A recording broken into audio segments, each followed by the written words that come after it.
Hello friends, public Asia fitness updates में आप सभी का हार्दिक स्वागत है। मैं मानसी शर्मा, आपकी फिटनेस कोच। सुबह हो या शाम, रोज योगा कीजिए, निकट ना आएगा कोई रोग।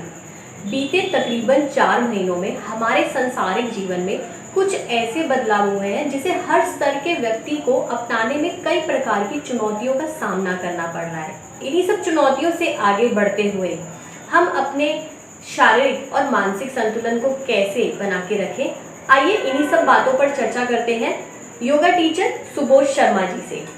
नमस्कार सर। धन्यवाद मानसी जी। नमस्कार दोस्तों, मैं योगाचार्य सुबोध। सर, आपका हार्दिक स्वागत है हमारे कार्यक्रम फिटनेस कोच में। सर, बीते कुछ महीनों के अंदर ऐसी चुनौतियां आ रही हैं जिससे सभी प्रकार के व्यक्ति प्रभावित हो रहे हैं। जिम और योगा संस्थान को ओपन करने के संबंध में भी अभी तक कोई क्लियर गाइडलाइंस नहीं आई है।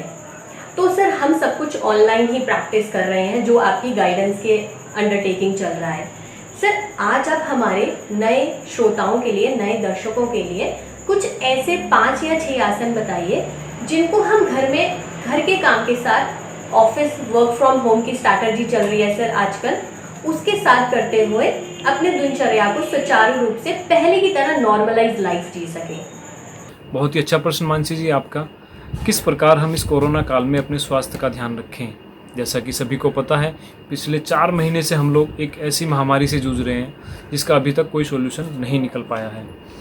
लेकिन जीवन तो जीना पड़ेगा, तो ऐसे में क्या करें हम लोग। जो लोग घर पे हैं या ऑफिस भी जा रहे हैं तो काम तो करना पड़ेगा। तो ऐसे काम के साथ साथ हमें अपने शरीर का भी ध्यान रखना है, क्योंकि काम को अगर आपको करना है तो उसके लिए आपको एक अच्छे शरीर और अच्छे स्वास्थ्य की आवश्यकता पड़ती है। ऐसे में आप सबको पता है कि पिछले लगभग 4 महीने से सारे yoga centres, gym, club, fitness centre बंद हैं। तो आपके पास ऑप्शन बहुत कम बचते हैं कि आप अपनी सेहत का ध्यान कैसे रखें। जो लोग रेगुलर वर्कआउट करते हैं उनके लिए बहुत प्रॉब्लम आ रही है। तो ऐसे समय में आप अपने घर पे रह के भी एक्सरसाइज कर सकते हैं, अपनी सेहत का ध्यान रख सकते हैं, अपने शारीरिक और मानसिक तनाव को कम कर सकते हैं। किस प्रकार हम अपने शारीरिक और मानसिक तनाव को कम करें, इसके लिए हम कुछ योगिक क्रियाओं, कुछ योगिक अभ्यास के बारे में बात करेंगे। मैं आपको 4 से 5 एक्सरसाइज के बारे में बताऊंगा। वैसे तो बहुत सारी एक्सरसाइज होती हैं, लेकिन आपका समय अधिक ना लेकर मैं आपको बहुत महत्वपूर्ण एक्सरसाइज के बारे में बता देता हूँ। सूर्य नमस्कार अपने आप में एक कंप्लीट वर्कआउट होता है, एक संपूर्ण एक्सरसाइज होती है। सूर्य नमस्कार के अभ्यास से आप अपने स्वास्थ्य को बरकरार रख सकते हैं, मेंटेन कर सकते हैं, फिटनेस को मेंटेन कर सकते हैं। तो हम लोग सूर्य नमस्कार के बारे में आपको जानकारी देंगे। योगा मैट में आप आगे फ्रंट की तरफ खड़े होंगे, बीच में खड़े होंगे। तैयार हो जाइए सूर्य नमस्कार के अभ्यास के लिए। प्रणाम आसन, सूर्य नमस्कार का पहला आसन। श्वास बाहर, एक्सेल के साथ। 2, श्वास भरते हुए दोनों हाथ ऊपर उठाएंगे और अपने हाथों को पीछे की तरफ खींचेंगे, और जितना आपसे हो सकता है उतना पीछे की तरफ खींचे से हाथ को। 3, श्वास को बाहर निकालते हुए आप नीचे की तरफ झुकेंगे।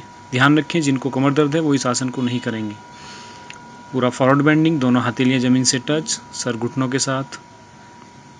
4, श्वास को भरते हुए आपको एक पैर पीछे लेके जाना है, गर्दन सामने की तरफ, अश्व संचालन आसन।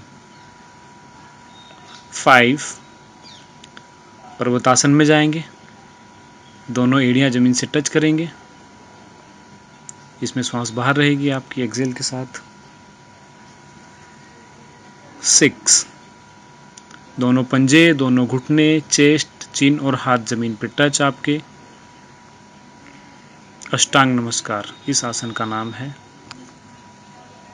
7, भुजंग आसन। इसमें आपको अपनी कमर को आर्च करना है। जितनी आपकी कमर की लचीलापन हो उसके हिसाब से आप कमर को पीछे बेंड करें। 8, एक्सेल करते हुए वापस माउंटेन पोज में जाएंगे, पर्वत आसन में। फिर से दोनों एड़ियां जमीन पे टच आपकी, सर को अंदर की तरफ रखें। 9, एक पैर को आगे लाएंगे श्वास भरते हुए और सामने देखेंगे, कमर सीधी। 10, आपको दूसरा पैर भी आगे लेके आएंगे आप लोग, दोनों हथेलियां जमीन से सर घुटने के साथ टच, फुल्ली फॉरवर्ड। 11 में आपको फिर से हाथ ऊपर खींचते हुए अपने आप को पीछे की तरफ लेके जाना है। एंड 12 वापस नमस्कार मुद्रा। ये पूरा एक सूर्य नमस्कार का अभ्यास है। धनुरासन के अभ्यास के लिए आप पेट के बल अपने मैट पर लेट जाएंगे। दोनों हाथों को अपने साइड में रखें शरीर के, दोनों पैर सीधे, अपनी ठुड्डी को जमीन से लगा कर रखें। अपने दोनों पैरों को घुटनों से मोड़कर दोनों हाथों से अपने एंकल्स को पकड़ लें और श्वास भरते हुए अपने शरीर को धनुषाकार आकृति में शरीर को ऊपर की तरफ खींचें। इसमें आपको चेस्ट को ऊपर उठाना है पूरा। संभव हो तो अपने घुटनों को जमीन से ऊपर उठा लें। धनुरासन के लगातार अभ्यास से आपको कमर दर्द में काफ़ी लाभ मिलता है। पेट से संबंधित कोई भी रोग उसमें काफ़ी लाभकारी है। लगातार धनुरासन के अभ्यास से आपको नाभि डिगने की जो समस्या होती है वो दूर हो जाती है। नौकासन का अभ्यास करने के लिए आप अपनी मैट पर पीठ के बल लेट जाएंगे। पैरों को सीधा रखें, दोनों हाथ सीधे रखें। श्वास भरते हुए आपको अपने दोनों पैर और अपना अपर बॉडी 45 डिग्री पे ऊपर उठाएंगे। आपके शरीर की आकृति एक नौका की तरह हो जाती है, इसलिए इसको नौकासन कहते हैं। अपने दोनों पैर सीधे रखें घुटनों से, दोनों हाथ सीधे, कमर सीधी, स्पाइन को बिल्कुल सीधा रखें।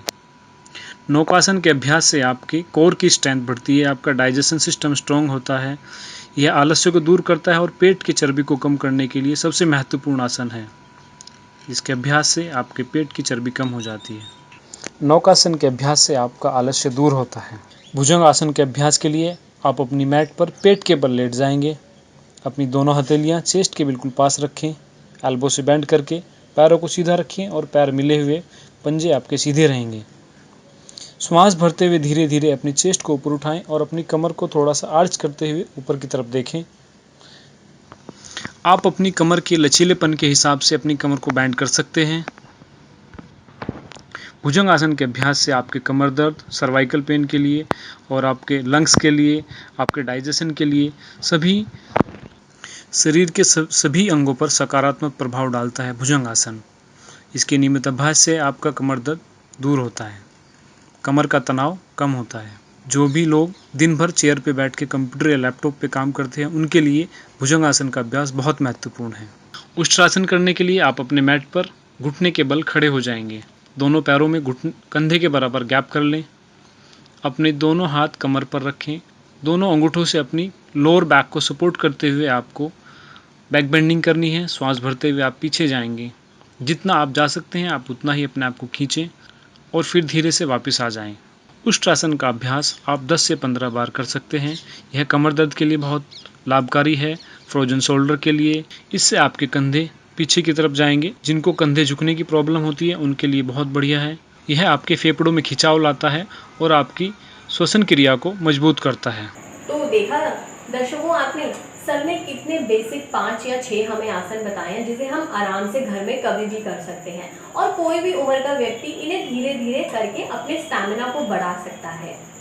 सर एक प्रश्न था, काफ़ी दर्शकों का ये प्रश्न काफ़ी बारी आता रहता है कि हम कहते हैं कि योगा जो है वो योगा हमारे जीवन का दर्शन है, वह हमें हमारी आत्मा से रूबरू कराता है। सर इस संदर्भ में कुछ बताइए। जो 5000 वर्ष का प्राचीन भारतीय इतिहास रखता है, योग की विभिन्न शैलियाँ, शारीरिक मुद्राएं, सांस लेने की तकनीक और ध्यान व विश्राम को एक साथ जोड़ता है। इन्हीं कुछ वर्षों में योग शारीरिक व्यायाम के रूप में दुनिया भर में लोकप्रिय हुआ है, जो मन और शरीर को बेहतर नियंत्रण को बढ़ावा देता है। योग अभ्यास के भीतर कई अलग अलग प्रकार के योग और उनके अनुशासन हैं। तो देखा दर्शकों आपने, योगा टीचर सुबोध शर्मा जी ने कितने आसान तरीके से हमें कितनी अच्छी चीज़ें बताई जिससे हम अपना शारीरिक, मानसिक और आध्यात्मिक ऊर्जा को बढ़ा सकते हैं। आगे भी हम कुछ रोचक अपडेट के साथ आपके साथ बने रहेंगे फिटनेस अपडेट्स में। धन्यवाद। ताज़ा और रोचक खबरों के लिए यूं ही जुड़े रहें हमारे साथ और हाँ, हमें सब्सक्राइब करना ना भूलें। नीचे दिए बेल आइकन को ज़रूर प्रेस करें।